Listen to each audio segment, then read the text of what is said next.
I'd like to call to order this meeting of the Sacramento County Board of Supervisors for April 1st, 2020. Madam Clerk, will you please call the roll and establish a quorum? Supervisors Frost. Here. Kennedy. Here. Natoli. Here. Peters. Here. Cerna. Here.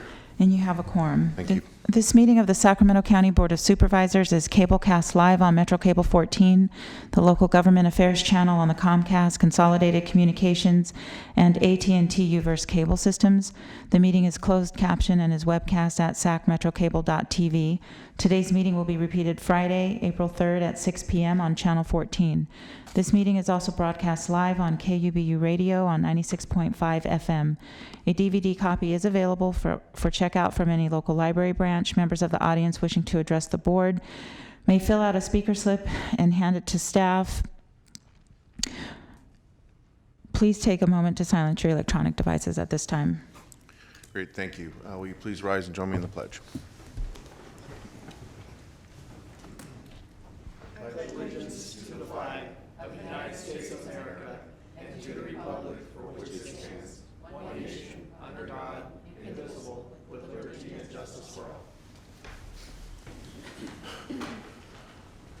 Okay, thank you. In compliance with directives of the county, state, and Centers for Disease Control and Prevention, CDC, this meeting will be streamed live and will be closed to the public. Those wishing to view the meeting can do so using the following websites. Metro Cable 14, the website is metro14live.saccounty.net. You can also go to the Board of Supervisors page at sccob.saccounty.net. Members of the public are encouraged to participate in the meeting by submitting written comments electronically. Comments submitted in person will be delivered to the Board of Supervisors by staff. Public comments will be accepted until the adjournment of the meeting, distributed to the Board of Supervisors and included in the record. Those wishing to submit comments electronically can do so using the following web addresses: boardclerk@saccounty.net. You can also use the following address: sccob.saccounty.net. And of course, again, you can submit your comments in person here at 700 H Street. However, the comments will be collected outside of chambers and delivered to our clerk and to the chair. So with that, I think before we get started with our first item, I just want to take a brief moment and again thank everyone for their collective focus on limiting the transmission of the virus. I want to specifically mention our first responders and our healthcare professionals, our doctors, nurses in our community that are really on the front lines doing everything they can with what they have to keep us safe and healthy. So I just want to make a note of public thanks to those folks. Now our first item. Okay, so you have two consent items, and I do not have any notes regarding those consent items. I just have a very brief comment that I wanted to make, and our Bruce Wagstaff and Eduardo from DHA and Jeff Gassaway are here too if you need any details. But the comments I wanted to make is that this is a step one in a fairly long strategy that we have for folks that are homeless that potentially could be exposed to the coronavirus. What we're asking you today to do is to authorize the DHA director to enter into lease agreements with hotels and other places that they can house them during this crisis. The county is receiving about $997,000 from the state to help with this endeavor. City of Sacramento has $2.2 million, and Sacramento Step Forward has $1 million. They've been participating with us on how to manage the situation, and we anticipate entering into MOUs with them where the 2.2 and the 1 million will be commingled with these funds to expand the pool. So there'll be about 4.3 million that will be available to shelter homeless folks as this crisis continues. So that's what's in front of you today.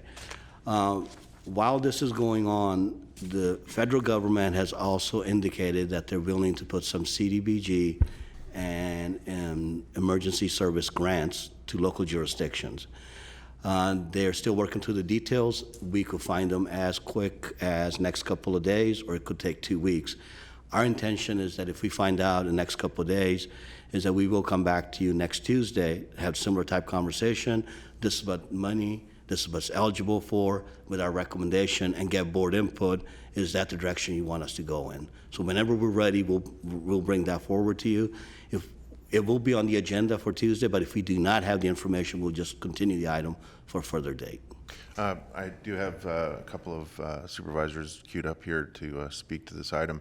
Before we go there, real quick, Mr. CEO, do we have the ability then, in concept, perhaps to look at how we might leverage whatever new federal resources we might acquire in partnership with other jurisdictions, just in concept?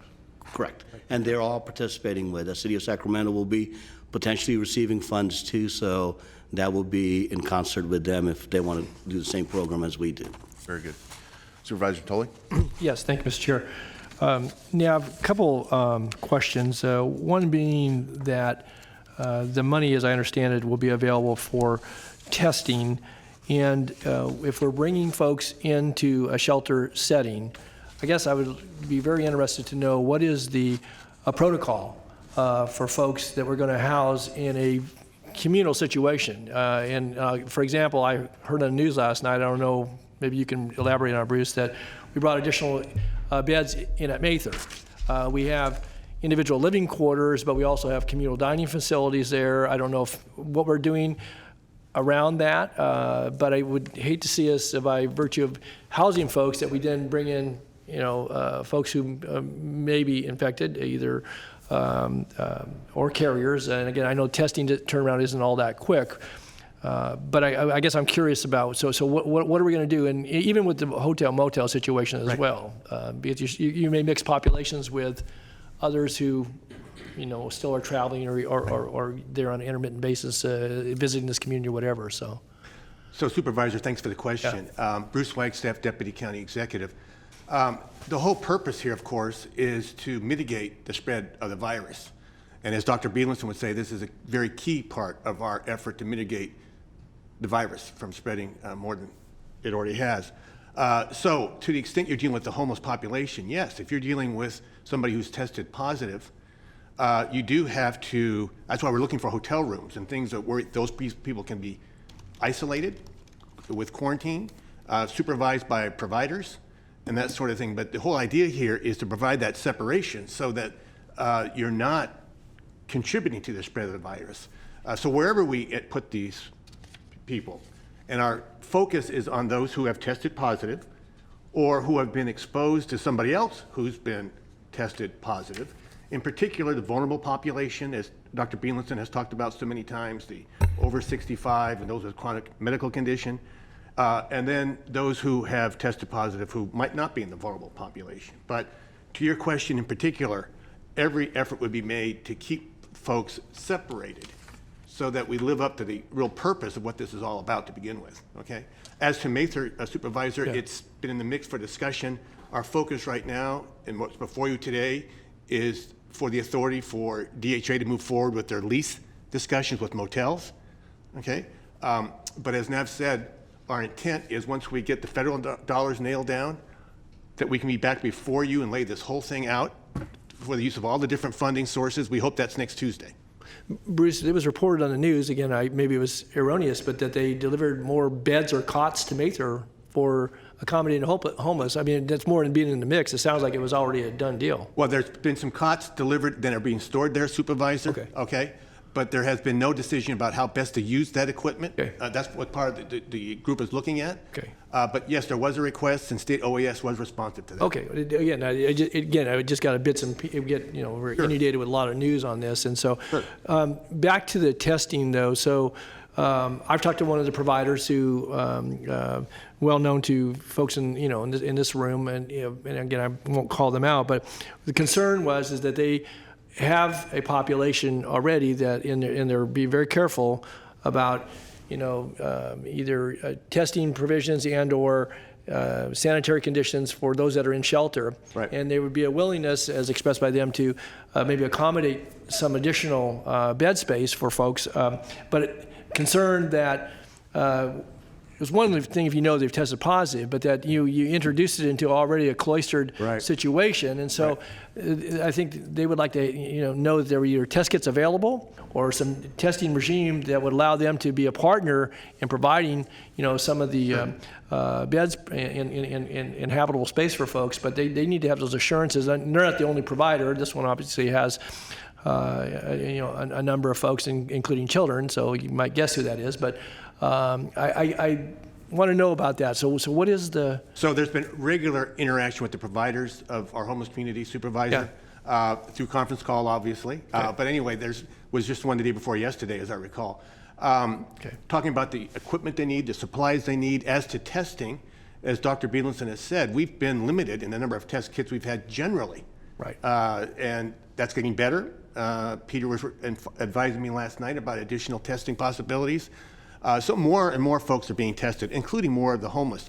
To date, not that many of the homeless population has tested positive, Right. primarily because they haven't been tested. Sure. But we know that to control the virus, to mitigate the virus, this is a very important part of it. And so we're working closely with the providers. One of the aspects of our plan is with the shelters and the providers now, what they need for testing, but also for quarantine purposes. In order to and- accommodate. That's right. But I can assure you that we're in close contact with them as putting this plan together. Okay, could I just, one other question then, it's related to what you just responded to. And so how many tests are now available on a daily basis to this county for, and again, I know hospitals may have had some allocation, so what, you can parlay that however you want to describe it, but what are the number of tests that are? Supervisor, I actually don't know what the number is today. I can check with Dr. Bielenson and get back to you on that. We'll send out a board alert. We don't have that number with us at this Okay, point. because, as recently as, a handful of days ago, it was only 20. Now, I know we were No, it doing- went up to 30, 40. Number keeps changing, but we'll send something out. It's still a pretty, very, very modest number, though? It's getting better, and of course, they're doing the drive-through testing possibilities now, working with a private firm. So Do we we'll have to- we'll have drive-through to get you- testings available in Sacramento We'll have to get you County? an updated number. There is a drive-through at Cal Expo that folks can go through, so it's not just, there's a county number, then there's a number for drive-through. We'll get you, I think there was an update, but we'll get you one that has that information. Okay, I I think just it- think I saw it somewhere. I just need to get that back to you guys. I think it's important for board members, all of us, to know that. Absolutely, 'cause we get absolutely. inquiries I about think it. that had criteria to the drive-through that you had, I don't know if it was your doctor had to give you. You had to make an appointment. Yeah, you have right. to make appointments. That's It correct. wasn't- So it isn't just like, we don't want to get Drive up. a million No. people lined up over there. No, it's got to be a reason behind it. There's a whole thing that we did on it. We can refresh that and send it back. I think there's an update coming today, Tuesday? No, today's Wednesday, I'm sorry. Yeah, there's an update today we're doing, so we'll send that out. All right, thanks. Supervisor Peters? Thank you. Nav, I'm wondering, on the hotels, a month ago, the state OES was finding out all the hotels and spaces, and now the Corps of Engineers and everybody's in it. So has the federal and state government, have they decided which areas are going to be negotiated to be available for this project? Go ahead. Yeah, if I may, Supervisor, we've been in touch with the state. The state has done some discussions with motels. Frankly, in the interest of mitigating the virus here, we've also taken some initiative on that. We have approximately 200 motel rooms lined up.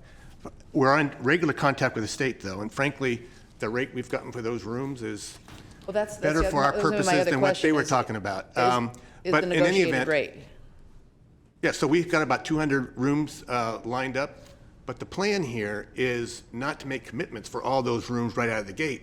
We don't want to be paying for See if empty you can fill beds. 'em. That's right. So Ann and her staff are in close negotiations with a given motel right now for about 80 rooms. Generally, the plan is you nail that down, you start putting people in those rooms, you get to the point where that's full, you bring on more rooms. Yeah. And so it's a fast-moving plan, but it's a graduated plan, so that we're not paying for empty beds. So the other In regular part- contact with the state. Yeah, so the other part of your question, I think the state is still looking for if they have folks from cruise ships or planes that need to quarantine, they're still looking at having some kind of relief for hospital. Hospitalization motels? Yeah. And Army Corps has come into it, and they're looking at they're looking at sleep train at this point. Are they going to put a field hospital, which will take away the need to do the hotel? So they're all, as Bruce said, it keeps evolving. And Army Corps, I think they've identified 2 or 3 sites in the state where they want to do these field hospitals. Right. So that will be part of the mix that comes into it. Okay, but we're going ahead with the hotels while they're working that. Correct. Yeah, with your authority today, if you approve this item, DHA moves forward with its negotiations and we get that ball rolling. Yeah. And who sets the rate, the hotel room rate? Is Well, it- it's the result of the negotiations between folks at DHA and these hotels, and we've got a pretty good rate that we've gotten from that process. Okay. That allows us to line them up. Okay. And you said there would be staff on site, not our staff, but Right. contracted staff. Will there be security on site? That's a good question, and that's come up in recent days and talking to other counties, the need for that. And I think the short answer is, we're looking for ways that we can provide that, yes. Okay. We don't have that nailed down, but certainly we know that you can't just put people in these motel rooms and just walk away from them. You know, you've got to have services provided. You've got to have oversight. Dr. Bielenson has worked with UCD to provide a couple of I forget the number of I think 1 doctor and a couple of nurses to work on this. I have to double check that. But it's not just a matter of putting folks in the rooms. You've got to have the other services that are necessary. Thank you. Supervisor Frost. My question relates to the regulatory framework that we work under with the hospitals and ERs. I'm wondering if the hotels will operate under that regulatory framework whereby once we take in a patient, the question is, will we be wrapping them with services and trying to connect them with housing and addiction treatment, and then when they're ready to leave, are we required to, we don't want to release them back out in the cold, so what is our exit strategy Sure. as we unwind this? If I could take that part of your question first, Supervisor, because it's very important. In every conference call that I've been on with the team, we've raised this issue that it's not just a question of ramping this up. We've got to have a plan for ramping it down, too. And we're working on that. But certainly, if we have somebody in a motel room, efforts will be made to try to find permanent housing for that person for the long run. But what we have before you today and what we'd have before you next week is a plan to deal with the COVID pandemic, that crisis. It's not, and so the funding is only for that purpose, right? So we're going to have discussions with providers and others about how we ramp this down as the crisis unwinds. Do I have that all lined out for us today? No. But it's on that's your certainly a mind. priority for us to have to nail down. To your question about services for the people in the rooms, I think you were asking, Supervisor? Well, yeah, because a lot of these people that are out there have Social Security and they have benefits, and if we can Right. connect them with benefits and Right. connect them with housing so they can go back out into a place, or a Agreed. job or whatever. So it'd be my anticipation that the provider we bring in to provide the services and the monitoring, we'd also be working with those individuals to try to plan for what happens with them when they leave. I can't guarantee you what that might be, but we know that discussion has to happen. I think it's an illness that kind of hangs on, and so some different people have a different severity of it. That's and correct. So it depends on how severe they are, how sick they are. But I mean, it was on my mind, so I Thank you. appreciate that you're thinking about it. Thank you. Supervisor Tully. Yeah, just a quick follow-on. So in these arrangements with the lodging establishments, are we requiring that there be additional either hygiene or sanitation, either for the workers that are employed in those facilities? Because there's still going to be daily housekeeping, I trust. And so I assume there's a protocol, and you may negotiate a good rate, but this isn't just giving somebody a room and saying, That's right. stay in your room, and we'll visit. I don't know how you prepare meals for those folks. Do they do? So again, I don't want to get into all that detail this morning, but I would think that for the workers and for that establishment, particularly if you have folks who are isolated because they've tested positive. Right. But you still have those daily functions that you're paying for as a part of that, and so how do you protect workers? but also then to Supervisor Peters, maybe security, but personnel that are on, so that make sure that interactions aren't occurring that could, cause the spread either through people who Right. are unintended that are, a part of the workforce at those facilities and or amongst the population that's there. Right. So, So a very good question, Yeah. Supervisor. And as you point out, the overriding principle here is to control the virus, mitigate the virus. Right. So those employees, be it the provider that we're talking about or our own employees, themselves have to have the equipment they need, the sanitation they need, so that they're not catching the virus, and then we're giving them the protection we can possibly give them for that purpose. you have right? daily housekeeping, you have hard surfaces, but you have Right. linens, you have, restroom that. facilities, all of that. Yep. When we bring this back to you, Supervisor, we can give into more detail on that. Okay, thank you. That's all.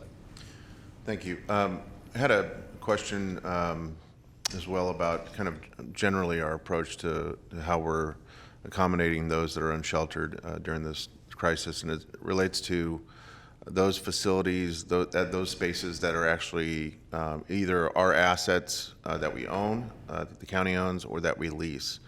Do we have a good assessment or inventory of what that is, what's currently being used?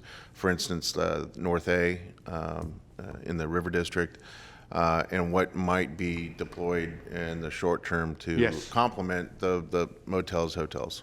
So your question, do we have a good inventory of that, Yeah. Supervisor? The answer is yes. I'll tell you, and we can get into more of this too when we come back, hopefully next week. But I can tell you that as we've talked about, the North Fifth Street shelter in particular was identified as an area, as one facility we might want to look at as we roll out this policy, potentially North A as well. Those discussions are happening. Okay, and then this, just dovetail on that, for Nav, what's the intention for next Tuesday? Are we going to have an informational item generally for the board and for the public that's viewing remotely that kind of covers more or less, fairly high altitude level, what we're doing in the entirety of the county?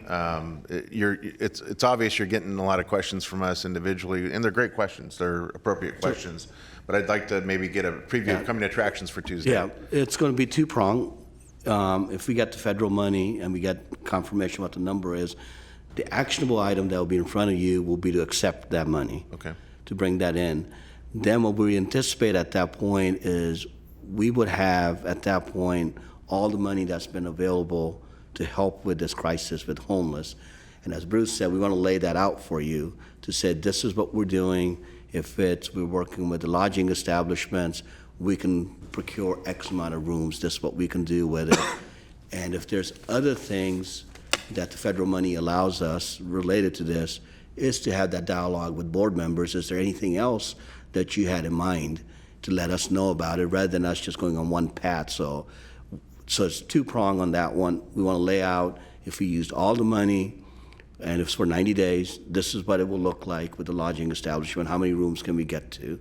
And walk you through that. And then the second part is there anything else, as you're hearing this, in your districts, we get this money, if it's eligible for the COVID crisis, do you want to give us some input? Where do you want to put the money at? If you're okay with our strategy on the hotel rooms, we're good to go. You give us something different, we incorporate that and we move on.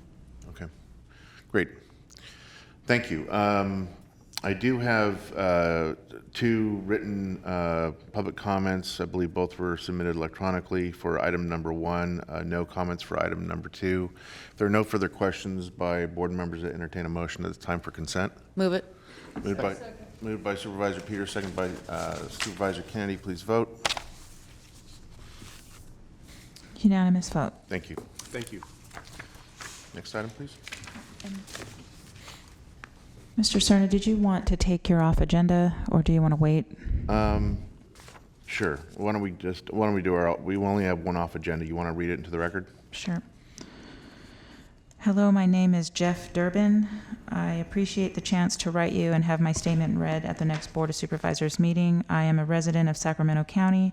I am still unemployed, and I have tried to postpone my second installment on my Sacramento County secured property tax bill by phoning the office number on my tax bill. The recording says that they understand what is going on these days, but they do not have the authority to postpone a payment, and that it is still due on the listed date, and that I will still incur an additional penalty if I do not pay on time. I keep hearing on the news about wanting landlords to help out tenants by allowing late payments, and Governor Newsom's statement today about relief for late rent mortgage payments by banks and financial institutions to prevent evictions, but I have heard nothing about the help with property tax payments. Thank you for your consideration. Great, thank you. I suspect that at the conclusion of today's board hearing, at the appropriate time for comments from supervisors, we may hear some question and provide some direction to our CEO with regards to property taxes. So that'll be forthcoming here. All right, next item, please. Item 3, you're adopting an ordinance relating to temporary moratorium on evictions during emergency. You waived reading on March 25th. Great, thank you. So I'm going to move the item that we continue to move forward with the ordinance that we have set in motion here in Sacramento County. We're all well aware that the governor has issued an executive order specific to renter protection and evictions. Our county council, at my urging, has produced a memorandum that I believe all members of the board and executive staff have had a chance to digest, that more or less spells out the differences between the two actions. But I think at this point, I think it'd be good to have county council maybe elaborate a little further in terms of maybe some of the nuanced differences. We've heard from housing advocates, at least I have. In fact, immediately when the governor announced his executive order, I heard very clearly some dissatisfaction and some concern that the executive order does not go far enough, or is not specific enough in terms of how renters are protected. And I think it's an important nuance for us to hear a little bit further from our county council. Sure. Thank you, Supervisor Cerna. As I outlined in the memorandum that was sent on to Monday, the main difference is that the county ordinance precludes a landlord from filing an unlawful detainer action against a tenant that has proven that he or she cannot pay the rent due to a COVID-19 emergency. Unlike the governor's order, which allows a landlord to file an unlawful detainer action, but it just gives the tenant 60 days instead of 5 days to respond. So that's the main difference. I think the county ordinance is I think you could argue and say it's more protective because it provides that they would not have to defend an unlawful detainer action. And also there is a provision in the county ordinance that allows for payment of rent over 120 days versus in the governor's order that issue is not addressed. So those are the two main differences.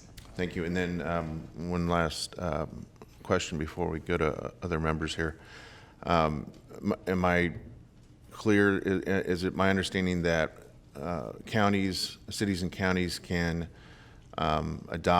enact their own renter protection eviction moratoria ordinances or resolutions that are more protective than the state? They just can't go below the intent of the governor's executive order, correct? That's correct. Okay, great.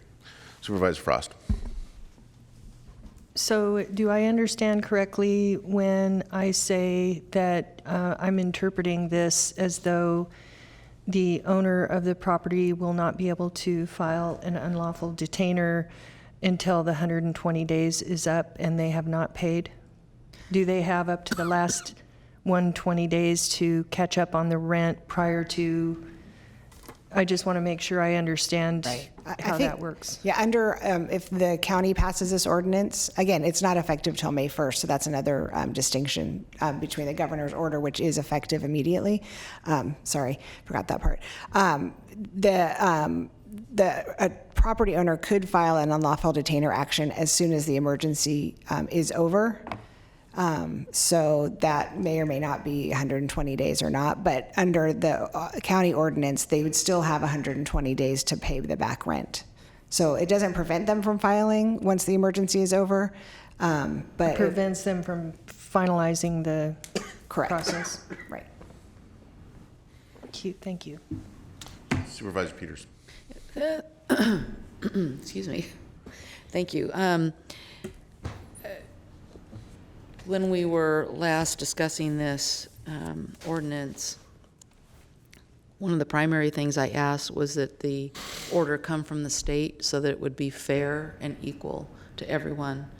I think, in my mind, the differences are minor between the two, potato, so I plan to vote for this. Supervisor Frost.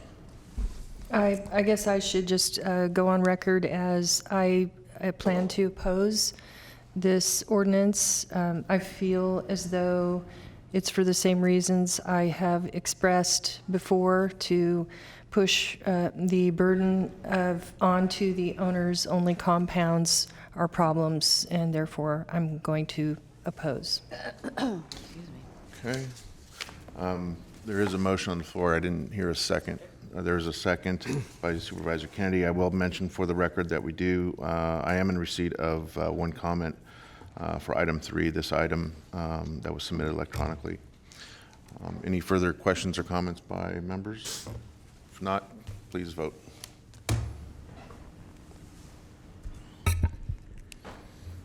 And the motion carries. Let the record reflect that Supervisor Frost voted against this item. Great, thank you. All right. So now it would be the county executive comments No comments this morning? Okay. and supervisor comments. Supervisor Tully.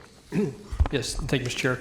I received a call in my office this morning from a gentleman who was concerned because, one, he's over 70 years old. He pays his property taxes faithfully, both installments, in person, but because of the stay-at-home order, his own concern about his health and that of others, is not going to do it this year. He was also very skeptical about mail delivery, and that's his own view on that. And so he desires to pay by credit card, but we charge $53 in order to pay by credit card. And I think in light of the extraordinary circumstances, I understand we can't push back the deadline. But it would seem to me, again, we will incur some costs, but that if folks under circumstances choose to pay by credit card, who would normally pay otherwise either in person, but because of the circumstances. So now that is something that's in our control. That's a county ordinance. I don't know. We're 9 days away from the deadline.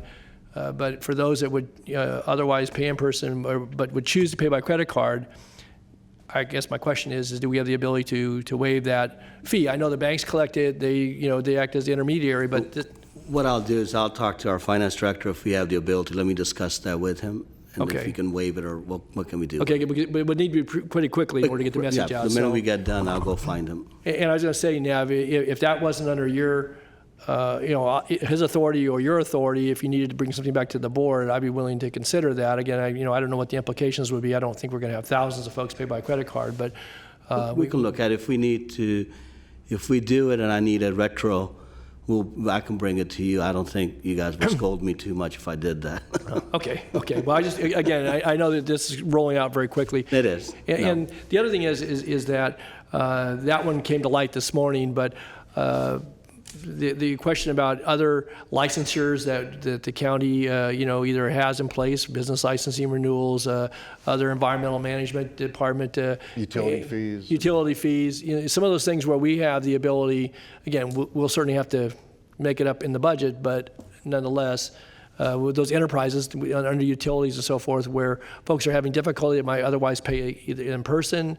No, we'll look at it comprehensively, not just property tax. Okay. We'll look, what's the other ability for, get the payments in. Okay, right. I'll talk to Ben and we'll Okay. do something. And again, I just And I'll report back. I'll let you guys know about And I it. thought, again, if it was appropriate, if you needed some additional authorities, since we're going to meet next week, and property taxes, but other things, first of the month, due dates and so forth. Understood. that Yep, I you can bring something if okay, I need all it. right. Could I suggest that CEO is well aware that there's a request made to come back to the board kind of with a comprehensive suite of relief measures that might or do need board action.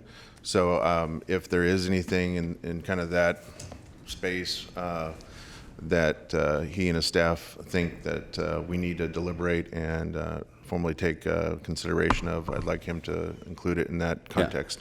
What I want to make sure too, we did send out some stuff that's available on our webpage, Small Business Resource Guide, which is one of the most comprehensive things that the federal government has given us.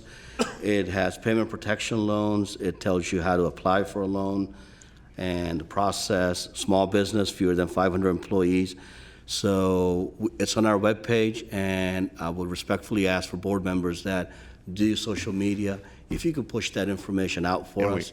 Because once this has gotten out, a lot of the phone calls we were getting are starting to go down. They know that there's payments, there's loans, there's opportunity for grants. So that document, if you can get that out for us, will be very much beneficial for us. Yeah, and I, speaking for my office, we're doing that. I know others are as well. But again, you know, I'm interested, there may be others interested in really kind of understanding the totality of what is under our control, whether it be what we might be able to do in terms of even commercial leases. I know the city of Sacramento and other jurisdictions across the state have looked at some relief for small business as it relates to commercial rents.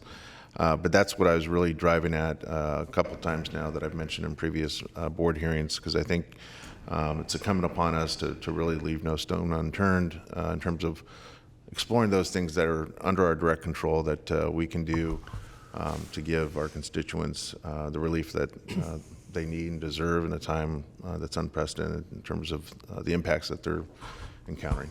Mr. Chair, I would just, a couple of, one follow on that property tax issue. I did have one other question, and I, again, recognize we do have no authority over the deadline, but the imposition of late fees and other penalties as to whether the county has any latitude with regards to that. So if you could maybe kind of bundle that in. So I can actually address some of that today, and I think I'm looking at Lisa too.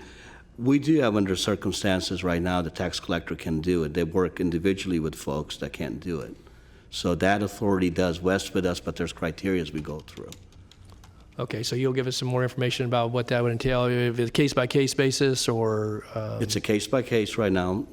And this came up yesterday as well from Supervisor Kennedy had a constituent concern. So we will be providing a memo to the board regarding that issue. There is a provision in the Revenue and Taxation Code, but as Nav said, it is on a case-by-case basis, and they would have to have specific justification for the reason. Maybe get some understanding what that justification is. If it's the COVID virus, that, you know, that's never been a justification before, but it may be this time. So No, Yes. yeah, that's not one of the justifications. I know. And again, I want to belabor the point that if we do not have that, we do not get taxes by date, we're in effect, we're out of cash flow. Right. And that's a circumstance I don't want to be in. But having said that, if we can accommodate some of the fees that we're charging, absolutely we want to look at that. Okay. And that's the message we've been giving when folks have been calling us, because that's the biggest deadline that folks are facing right now. We do tell them case by case. We do respectfully say, and sometimes they disagree and we get yelled at, but that's okay. But the virus is not a case not to have that come in. And as you know, we're only 16% of the property tax that comes in. This has a much further impact on schools, fire agencies. We're not the only ones in it. Right, but it's circumstances that may, again, involve people's health or a lack of ability to, you know. And we do look at that. I mean, if they're, yeah.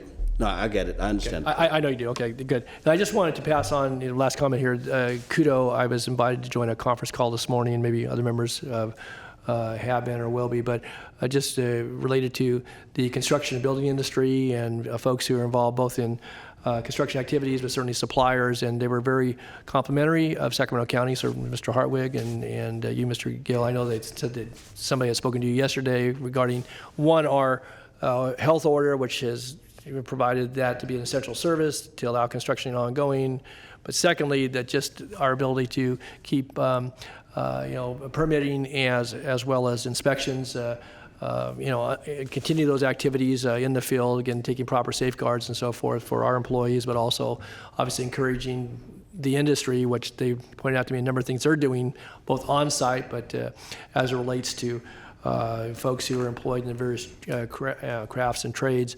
And so I just wanted to pass it on. Yeah, they I were appreciate very complimentary Thank you. of Sacramento County, and certainly mentioned you and Mr. Hartwig's departments as well. So. The issue that came up is jurisdictions that hug the ocean west of here are starting to say construction is not permissible. And there was some panic that our folks started having, and my message to them is at this point, we consider that to be essential. What they're doing over there, we can't control that. And they do have folks that commute back and forth from here to the Bay Area, but that's the Bay Area counties doing it. That's not where our headspace is. And we want to continue that. We will have our planning permitting to keep the economy going at this point, rather than if it becomes to a point that it's an absolute health issue, then that's a totally different conversation. But we're not seeing that in Sacramento County. The Bay Area might have it. We don't know what their situation is, but that's them, not us. Supervisor Kennedy.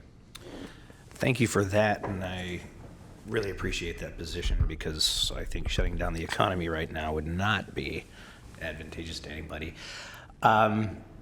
I guess kind of dovetailing on Supervisor Natoli's issue regarding the fiscal impacts that people will be facing, and how we can help mitigate that to the degree that we can and still stay solvent. Also, our policies and procedures that I would like us to look at department by department, which would minimize the level of contact that the public has to have with staff or others.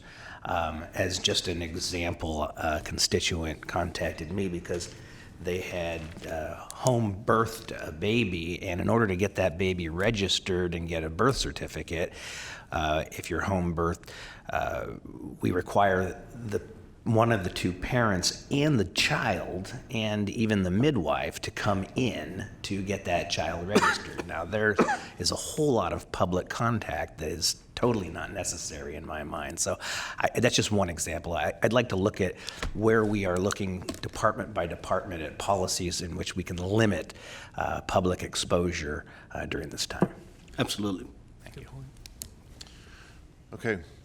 I just wanted to make a brief mention of the fact that in my role serving as this board's representative to NACO and as chair of the NACO Health Policy Committee, I was on a conference call with dozens of others in NACO leadership 2 days ago, and on the call were CDC officials who were able to actually take a number of our questions via email simultaneously while we're participating on the call.